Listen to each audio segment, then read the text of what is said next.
The puppies didn't cry. They didn't bark. They didn't run away from the speeding trucks that could have crushed them in a heartbeat. Instead, they stood upright on their trembling back legs in the middle of a burning highway, pressing their tiny front paws together, like they were praying to anyone might stop before it was too late. I share news stories here every day, and I would really appreciate if you hit subscribe and liked my video. Now let's jump back into my story. I'm sure you love it if you keep listening till the end. The road stretched endlessly in both directions, a long ribbon of cracked asphalt shimmering under the midday sun. Heat waves rippled above it like ghosts. There were no houses, no exits, just dust, weeds, and the roar of engines rushing past without slowing down. To most drivers, this was a place you passed through, not a place where life mattered. Write in the comments and tell me which part of the world you're watching this story from. I'm really interested to see how far this story has traveled. But just off the shoulder of the road, half hidden by tall grass and gravel, lay something most people would have mistaken for trash. A ripped burlap sack, flies hovered thick in the air around it, drawn by the metallic scent of blood. Inside the sack was a dog, her body twisted at an unnatural angle, one back leg bent in a way legs were never meant to bend. Her fur, once light-colored, was matted dark with blood, oil, and dirt. Each breath she took was shallow, labored, as if even breathing had become a burden too heavy to carry. She didn't whimper. She didn't move. She was saving every ounce of strength she had left. Curled tightly against her broken body were two tiny puppies, no more than a few weeks old. Their ribs showed through their filthy fur. Their eyes were wide, glassy, and confused. They nudged her with their noses again and again, waiting for her to stand, to lick them, to lead them somewhere safer. But she didn't move, and that's when instinct failed them, and desperation took over. The puppies crawled out of the sack and toward the road, their legs wobbling with every step. They didn't understand danger. They didn't understand speed. They only understood that their mother wasn't getting uphand if she didn't get help. She wasn't going to wake up again. Truck after truck blasted past them, horns blaring, dust exploding into the air. The ground shook beneath their tiny paws. One puppy stumbled and nearly fell. The other nudged it forward, as if saying, just a little more. Please. Several drivers saw them. None stopped. Until one did, the sound came first. Deep. Thunderous rumble of a big rig approaching fast. Inside the cab, a middle-aged truck driver was thinking about nothing more important than his next fuel stop. His hands rested loosely on the wheel. His mind was miles away. Then something moved. Two small shapes stepped into the road. He slammed the brakes. The tires screamed. The trailer shuddered. Dust exploded around the truck as it came to a violent halt just feet away from the puppies. His heart pounded as he threw the door open, certain he'd hit something. But there they were, alive, shaking. One puppy stood upright, pressing its dirty paws against his jeans. The other tried to jump, barely reaching his knee. Their eyes locked onto his, not afraid, not aggressive, begging not for food, not for comfort, for help. The man froze. He'd seen accidents. He'd seen cruelty. But this was different. These puppies weren't lost. They weren't wandering. They wanted him to follow them. They turned and began wobbling back toward the ditch, stopping every few steps to look over their shoulders, checking if he was coming, and for reasons he couldn't explain. He followed. The moment he saw the dog in the sack, his chest tightened.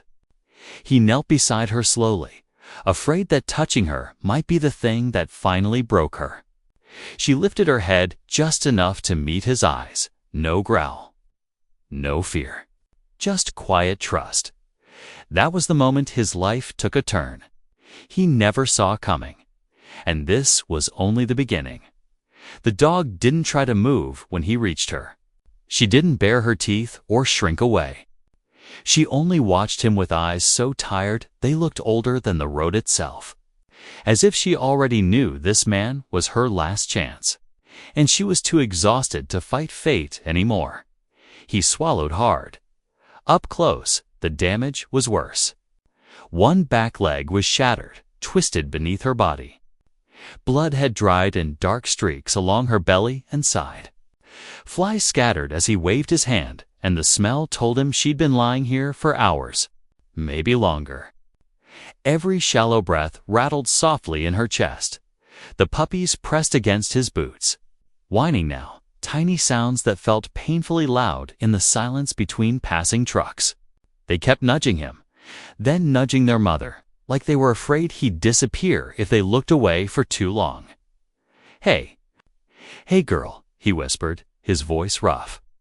He didn't know why he whispered. Maybe because yelling felt wrong here. "I'm here." Carefully, painfully, slowly, he slid his arms under her body. She flinched not from fear, but from pain, and he froze, heart hammering. For a moment, he thought she might not survive being lifted at all, but then something unexpected happened. She leaned into him, just slightly, just enough. Trust that one small movement broke him more than any blood or broken bone ever could. He wrapped her in an old blanket from the cab, improvising a sling to keep her injured leg from shifting. Sweat ran down his back as he carried her, every step measured, every breath held. The puppies followed close behind, stumbling over gravel, refusing to be left even for a second. When he reached the truck, he climbed up carefully and laid her across the passenger seat, patting it with jackets and towels.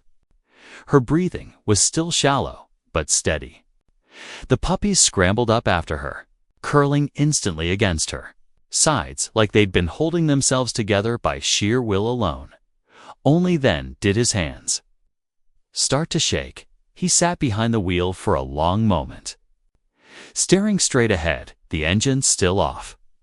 He had a delivery scheduled, a deadline, a dispatcher who would be calling soon. This wasn't part of the plan, but neither was his family bleeding to death on the side of the road. He turned the key. The nearest town was miles away, and the road felt longer than it ever had before. Every bump made him glance sideways, checking her breathing, whispering reassurances he wasn't sure she could even hear. The puppies slept in short bursts, waking every few minutes to nuzzle their mother's face, as if checking that she was still alive at a small emergency clinic on the edge of town. The receptionist looked up sharply when he burst through the doors carrying the dog in his arms. "She's been hit," he said, breath wrapped tight around the words. Left on the highway. The staff moved fast, too fast for him to follow. The dog disappeared through swinging doors, leaving behind a smear of blood and two confused puppies crying in the waiting room. And suddenly, the place was quiet. He sat down hard on a plastic chair, the weight of what he'd just done settling in. His phone buzzed, then buzzed again. He ignored it. Hours passed. A vet finally came out, her face serious but not hopeless. "She's alive," she said. "Barely. Internal injuries. A shattered leg. Severe dehydration." He nodded, afraid to ask the next question. "We can try," she continued. "But it won't be easy. Surgery. Weeks of care. Pain management. Physical recovery. How much?" He asked. She told him. He didn't hesitate. "Do it." The puppies were brought back to him later, cleaned and fed, their tiny bodies finally relaxing for the first time that day. One crawled into his lap. The other fell asleep against his chest. And somewhere deep inside, a man who'd spent years convincing himself he was fine alone began to realize something terrifying and beautiful at the same time. This wasn't just a rescue. It was a beginning. The first night nearly broke him. The clinic let him stay after hours, a rare kindness they offered when they saw he wasn't leaving without them. The mother dog lay sedated in a small recovery room, tubes running from her fragile body, machines humming softly beside her. Each beep felt too loud, too final, like it was counting down instead of keeping time. He sat on the floor with his back against the wall. The two puppies curled against his legs. Every time the machine stuttered, his breath caught. He kept replaying the moment on the highway, the way the puppies stood up, the way they pressed their paws together, the way they looked at him like he was already their answer. He wondered how many cars had passed before him, how many people had looked and chosen not to stop, and why. Out of all of them, it had been him. The vet came in just after midnight. "She made it through surgery," she said quietly. That's the hard part. Relief hit him so fast it made him dizzy. He lowered his head, hands shaking, and for the first time in years, he cried without trying to stop it. Not loud sobs, just silent tears that dropped onto the cold tile floor. The dog's recovery was slow, painfully slow. The next days blurred together medication schedules, careful feedings, whispered encouragement. Her shattered leg had been stabilized, but it would never be the same. The vet warned him she might limp for the rest of her life. "She adapt," the vet said. Dogs always do. He learned that quickly. Even weak, even exhausted, the dog never stopped watching her puppies. When one whimpered, her ears twitched. When they crawled too far, she strained to pull herself closer, ignoring her own pain. She survived not because she was strong, but because she had something to live for. The puppies grew braver by the day. They learned the sound of his footsteps. They learned that his hands brought warmth and food and safety. One liked to sleep curled against his neck. The other insisted on sleeping against their mother's chest. Heartbeat to heartbeat, and somewhere between syringe feedings and late-night floor naps. He stopped thinking of them as the dogs. They became his. The clinic eventually told him she was stable enough to leave, but only if someone could provide constant care. He didn't even pretend to think about it. He canceled his route. His dispatcher wasn't happy. "You can't just disappear," the voice on the phone snapped. "I didn't," he replied quietly. "I found something." He loaded them into the truck again, this time slowly, carefully, patting everything twice over. The drive felt different now, less empty. The cab, once silent, was filled with soft breathing and the occasional squeaky yawn dotted home a small, quiet house with a fading red fence. He made a space for them in the living room. He slept on the floor beside her the first week, afraid she might need him in the night. She did. Some nights pain made her restless.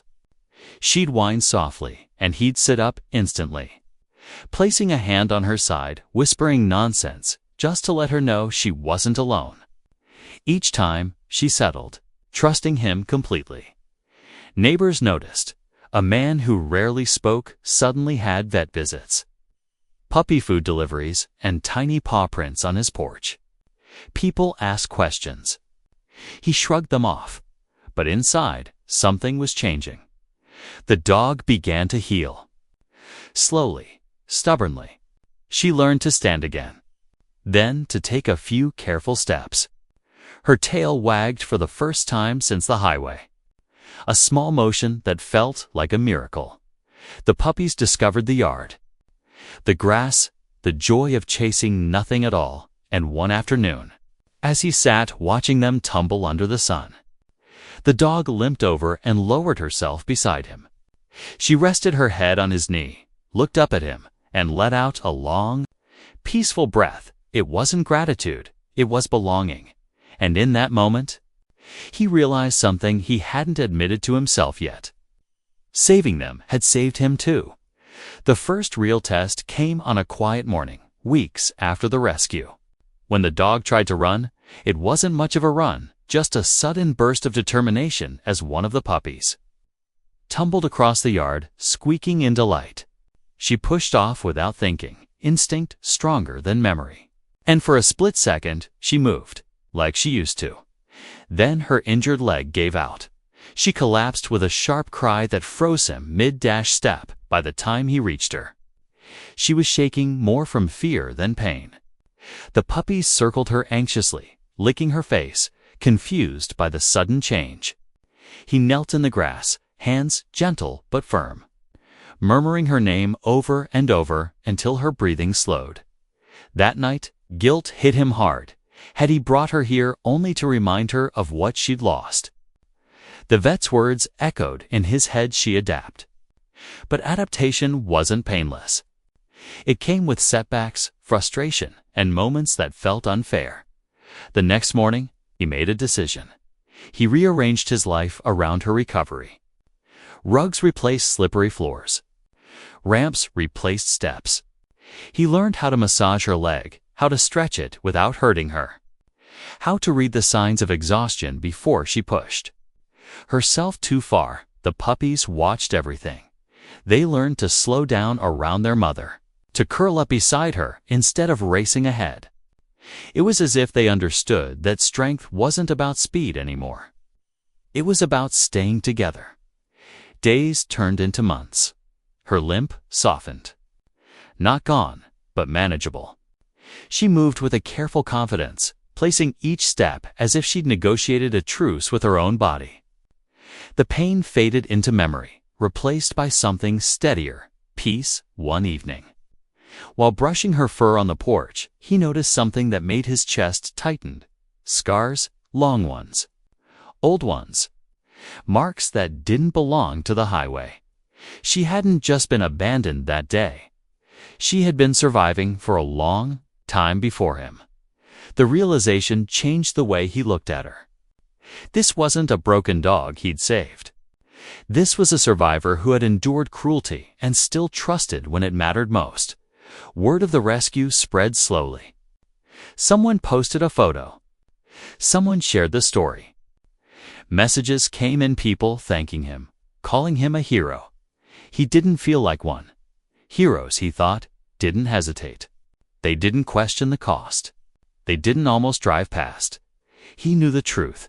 The puppies had saved their mother. And their mother had saved him. Then came the letter. It arrived in a plain envelope with no return address.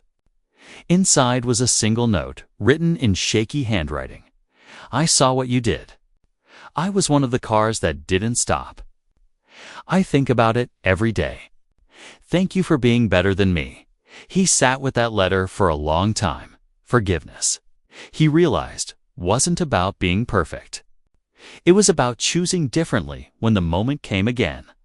The dog rested her head against his leg as if she sensed his thoughts. He scratched behind her ears, feeling the steady warmth of her presence. The puppies, no longer tiny, sprawled across the porch, bellies up, careless and safe. That night, a storm rolled in. Thunder cracked overhead, sharp and sudden. One of the puppies whimpered, then bolted inside. The other followed. The dog hesitated, memories flashing behind her eyes, but then she stood, steady despite the limp, and led them through the doorway. She didn't look back. Later, as rain hammered the roof, he realized something important. The highway hadn't been the end of her story. It had been the crossing, and every scar, every limp, every frightened moment had led her here, into a home where she would never have to beg again. But life had one more surprise waiting, and it would test just how far love could stretch. The call came on an ordinary afternoon, the kind of day that didn't feel like it could change anything. He was in the kitchen washing dishes, while the dog lay in her usual spot near the window, sunlight warming her fur. The puppies no longer puppies now.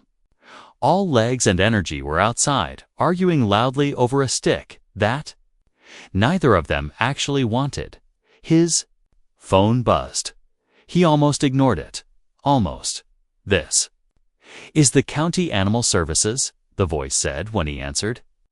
We're calling about a report you might want to hear. His stomach tightened. He leaned against the counter, listening as the woman explained. A tip had come in. Someone had been seen dumping animals near the same stretch of highway, where he'd found the dog and her puppies months earlier. Witnesses described a vehicle, a partial plate, and there's more, the woman added. We think it's connected to several other cases. He looked at the dog. She was watching him, ears slightly back, as if she could feel the weight in his voice even without understanding the words. They asked if he'd be willing to share his story officially, photos, dates, anything he remembered. He agreed without hesitation. That night, sleep didn't come easily. Memories surfaced how quiet she'd been in that sack, how close she'd been to death, how those puppies had stood up on that road like they believed in miracles. Anger bubbled up, hot and sharp, aimed at the kind of person who could walk away from that. But when he looked at her sleeping peacefully beside him, anger softened into something else. Resolve. Days later, officers came by to take statements. The dog stayed calm, pressed against his leg the entire time. When one of the officers knelt to her level, she hesitated for a heartbeat, then allowed a gentle touch. Progress didn't always look loud. The investigation moved forward slowly, painfully slowly. But word spread again, this time with purpose. Local shelters reported fewer roadside abandonments. People talked. People watched, and something shifted. One afternoon, while he was fixing the fence, a car pulled up and stopped outside his house. A woman stepped out, hesitant, eyes scanning the yard. "I hope this isn't strange," she said. "But I think I recognize her." His heart thudded dead. She explained she used to live near the highway. She'd seen the dog weeks before the rescue, thin, limping, always staying close to a drainage ditch.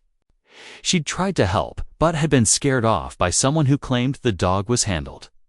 She was protecting her puppies even then, the woman whispered. "I didn't know where they were." The dog stood slowly and walked toward the woman, tail low but wagging.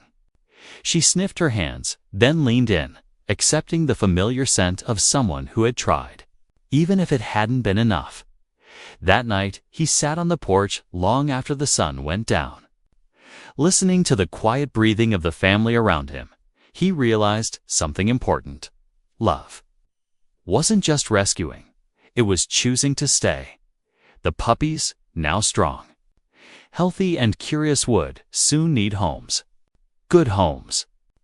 Homes with patience and space and people who understood where they came from.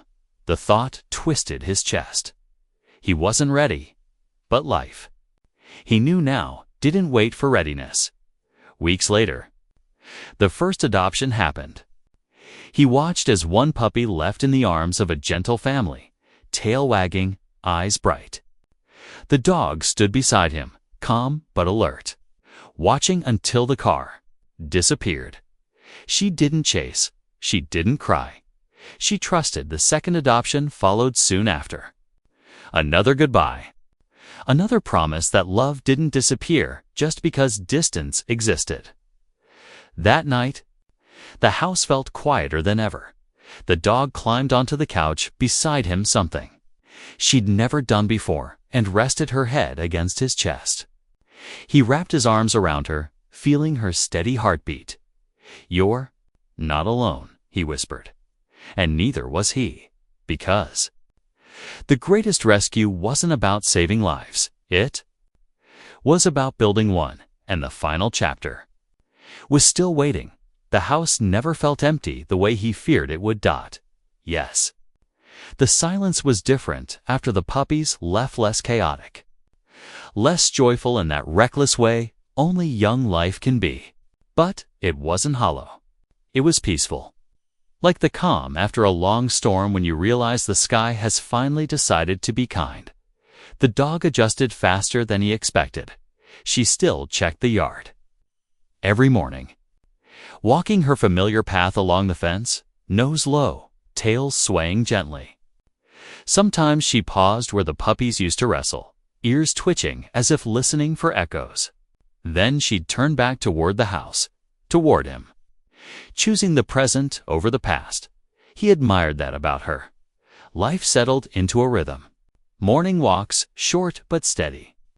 Afternoons in the sun. Evenings on the porch where she lay beside him, her head resting against his boot as trucks passed in the distance, their low rumbles no longer frightening. Months later, a letter arrived. This one had an official seal. The investigation had led somewhere. Not justice in the loud, satisfying way people imagine, but accountability, charges, fines, a ban from owning animals again. It wasn't perfect, but it was something. He read the letter once, then set it aside. What mattered wasn't what had been taken from her. It was what she'd gained. One quiet evening, as the sky burned orange and gold, she struggled up the porch steps on her own. He stood instantly, ready to help, but she shot him a look that said, "I've got this." She reached the top, turned, and sat beside him with a proud huff. He laughed, actually laughed, for the first time in longer than he could remember. "You're something else," he said. Scratching her chin, that night she dreamed he could tell by the way her paws twitched, the soft sounds she made in her sleep. Maybe she was running again. Maybe she was back on the highway. Or maybe, just maybe, she was somewhere even better. He stayed awake, one hand resting on her side, grounding her, reminding her where she was. Home. Spring came, and with it, a small ceremony he never planned. The families who'd adopted the puppies came to visit. They wanted her to see them grown, healthy, loved. The moment they stepped into the yard, she stiffened, then relaxed as recognition bloomed. Tails wagged. Bodies pressed close. Time collapsed. She didn't try to reclaim them. She didn't need to. She watched them play. Eyes soft, heart full, knowing she'd done her job. Later, when the yard was quiet again, she limped over and lay beside him, her breathing slow and content. That was when it hit him. The miracle wasn't that he'd stopped that day. The miracle was that love had survived everything that tried to kill it. Years later, because, yes, there were years travelers still slowed on that stretch of highway. Some said they felt something there, a pull, a heaviness, a reminder, and a few miles away, behind a red fence, a once broken dog lay in the sun, older now, gray, touching her muzzle, eyes still kind. She wasn't a symbol, she was proof.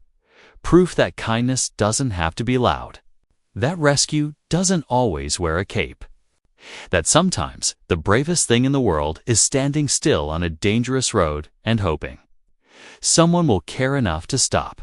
On her last morning, she couldn't walk very far. He carried her outside and laid her in her favorite spot, sunlight warming her fur. She sighed, peaceful, and rested her head against his hand. He stayed with her until the end. No sack, no highway, no fear, only love. And if you ever wonder whether stopping matters, whether one small choice can change everything, remember? The puppies who stood up and begged without making a sound. Sometimes, that's all it takes to save a life. And sometimes, it saves yours too. If you like this story, hit subscribe and like my video. I share new stories every day.